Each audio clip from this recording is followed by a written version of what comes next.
弟兄姊妹平安，今天是2024年的7月22号。今天的经文是诗篇100篇，耶利米书50章第1节到第7节，希伯来书13章第17节到25节。今天要跟大家分享的主题是服从。服从并不是一件容易的事，服从有这种在高压迫下的屈服，但若是在自由意识之下又能够顺服的话，那就是真信仰了。出埃及记当中的10个灾难所记载的，就是法老王在自由意识之下选择的，他一而再再而三的选择与摩西所介绍的上帝来作对，他不愿意顺服，特别是在埃及国王的地位等于是神子或是众神之一的时候，非选民的外邦领袖要顺服以色列人的上帝，的确是很困难的一件事情。埃及法老王是如此，巴比伦王也是如此。他们曾经强盛，所以骄傲，不愿意顺服。但上帝预言将有更强的国家来攻击巴比伦，让以色列人和犹大人得以重新来寻求上帝。以色列国被亚述、巴比伦所打败，被掳，那是因为他们背叛了上帝。耶利米书50章第1节到第7节提到了迷失的以色列人。经文说到巴比伦要被占领的预言，关于巴比伦城和他的居民，上帝对我这样说：要向列国宣布消息，发出公告，要发出信号，公开传播。巴比伦陷落了，神明马杜克被粉碎了，巴比伦的偶像蒙羞受辱，可憎的神像被摔碎了。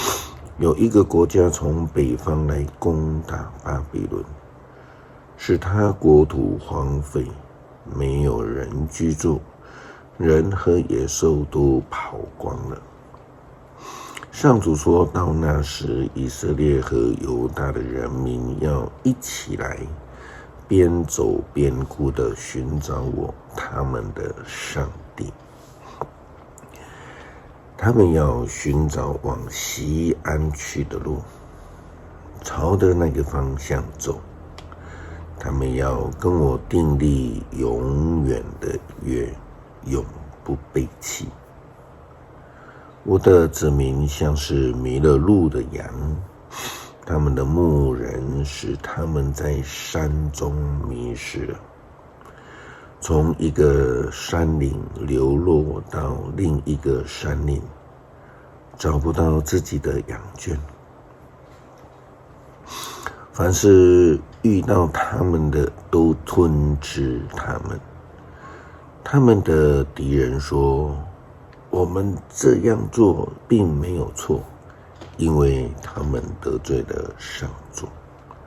他们的祖先信靠上主，他们也应该对上主忠实。昨天在主日的信息当中，我们以诗篇23篇提到了那个牧羊人跟羊群的关系。我们知道羊群通常是会完全的顺服牧羊人的带领，跟随牧羊人的脚踪，那是因为羊群完全的相信牧羊人，因此听从牧羊人的话，完全的跟随牧羊人。希伯来书13章17节到25节这样的说道：要服从带领你们的人，听他们的话，他们常常看顾你们的灵魂，因为他们将来要向上帝交账。你们听从他们，他们就会高高兴兴工作。他们会灰心，否则的话他们会灰心，这对你们又有什么好处呢？请不断地替我们祷告。我们自信有清白的良心，愿意时时走正路。我更恳切地要求你们替我祷告，求上帝使我能够回到你们那里去。上帝已经使我们的主耶稣基督从死里复活，他凭借耶稣所流的血印证了永恒的约，使他成为群羊的大牧人。愿赐平安的上帝在你们所做的各样善事上成全你们，使你们能够遵行他的旨意。愿他借着耶稣基督在我们身上成就他所喜欢的事。愿荣耀归于基督，世事无穷。阿们。我的弟兄姐妹们，我求你们耐心领受这劝勉的话。我并没有把这封信写得太长，我要你们知道，我们的弟兄提摩太已经出狱了。如果他早一点来，他会跟我一道去看你们。请向我带领你们的人和所有的信徒请安。从意大利来的信徒也向你们问安。愿上帝赐恩典给你们各位。既然我们与耶稣基督立了永远的约，成为上帝的羊群，接受上帝成为我们的大牧者，我们就必须顺服，学习服从上帝，跟随他的脚步。诗篇100篇，普天下呀，要向上主欢呼，要欢欢喜喜地敬拜他，要唱赞美诗歌到他的面前。要知道上主是上帝，他创造了我们，我们属于他，我们是他的子民，是他牧养的羊群。